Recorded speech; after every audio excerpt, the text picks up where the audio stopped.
great because the teachers didn't understand it either, so it was marvellous.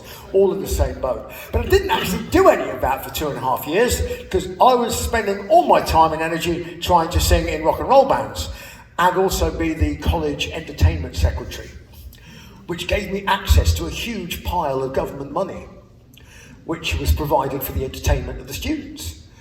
So I thought, well, this is great. This is a fantastic way to have some abuse of power. So I phoned the agent who booked the bands, and I said, how much for Ian Gillan as a solo artist to come and play the college? The guy was like, well, a lot more than you can afford. I think, oh no, I said, think again. I said, I've got an enormous amount of government money and I will spunk the lot on one gig.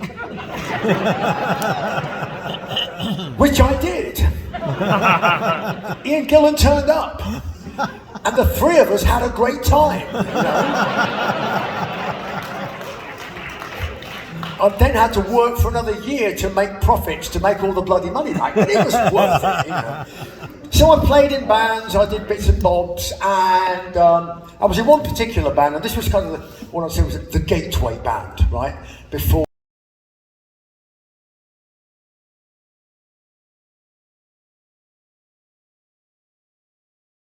definition, right?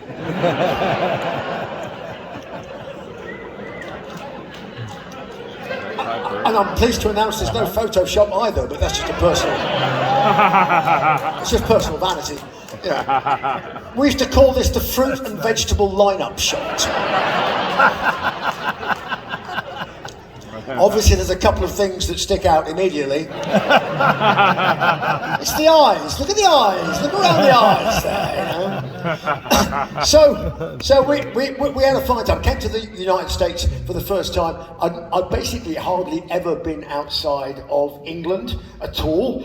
And then all of a sudden, I'm being like catapulted around the world on aeroplanes and doing gigs and having a #1 album, all this stuff, quite heady stuff. Here we are. This is us in the USA. That's manager. That's some of his money. Money went in the bag afterwards. You've taken the picture. But again, high definition, it's great because you see things that you wouldn't have thought you were seeing. So I'm looking at that picture and going, yeah, that's kind of cool, but why are my trousers held together with a piece of string? He could have dropped one of those $20 bills and said, get yourself a fucking belt, boy, you know. But no, he didn't. People used to think I was sponsored by a banana company. It's a malicious rumour. And totally not true. But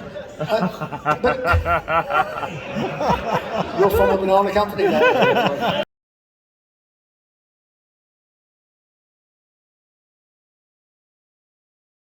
And we had this peculiar thing, because we were all a bit suspicious about, you know, maybe they're watching us or something else like that, you know, the KGB or blah, blah, blah, you know. But no, what they did is they gave us a security guard called Joseph, who was actually trained by Soviet special forces. He was a Spetsnaz guy, right? So he was trained to kill people in industrial quantities with his little fingers, right?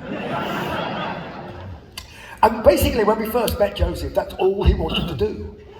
You know, and he would be bouncing around like this, going, I want to kill, I will kill him, I will kill. He is a threat, no, he's jumping up and down, yelling and screaming. It's because he's happy. He likes us.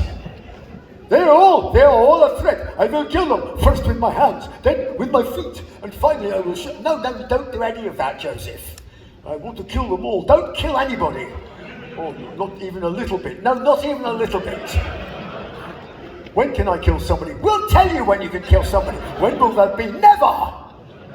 Well, never. Well, not never, but it's most unlikely. So we went around for a couple of days with Joseph, and, you know, he was always looking a bit crestfallen, or killed anybody today.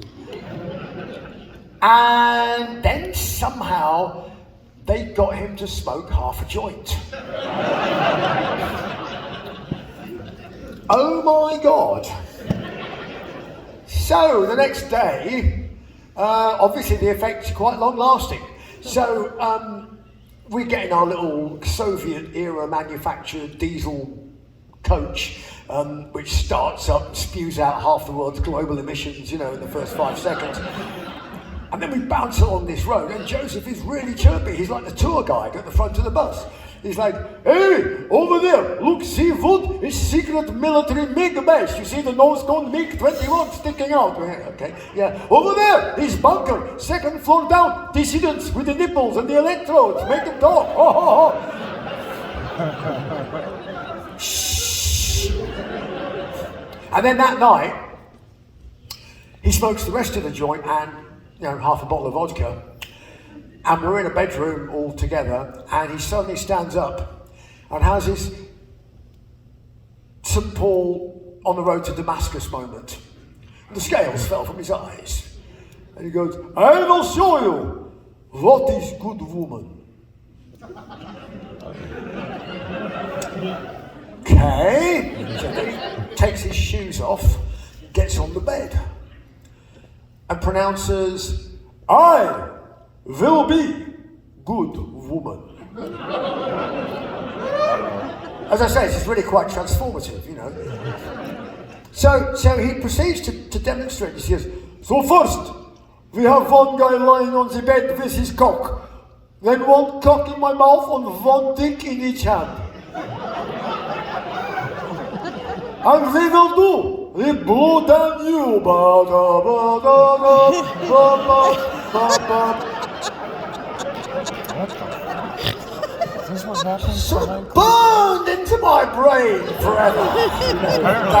Yeah, it's burned into ours.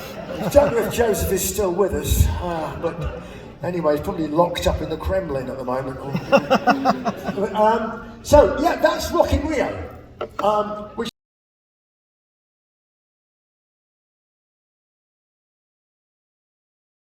decided when the band I was in and me decided to go and play a gig in the middle of Sarajevo during an actual shooting war, which was strange and probably rather silly, but looks terribly heroic, but actually we were just daft and we had no fucking idea how dangerous it was. Anyway, so this was on the way out from Sarajevo. And this is actually no man's land. So down here are the Serbian mates of Novak Djokovic, and then up here are the Bosnian mates of whoever the local Bosnian tennis player is, Except that instead of tennis balls and rackets, they've got sniper rifles, all pointing at each other with eyes a little bit too close together.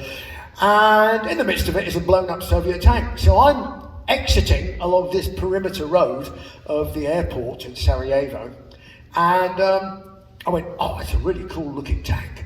Wow. It's a T-62, I'm not sure. Ooh, better go and have a look at it, because I used to make model tanks. So I said, I'll get out and have a picture taken. So I get out, get back in the armoured Land Rover, which is an oxymoron if ever there was one. And the soldier driving it says, oh, fair play, mate, the last bloke that did that got shot.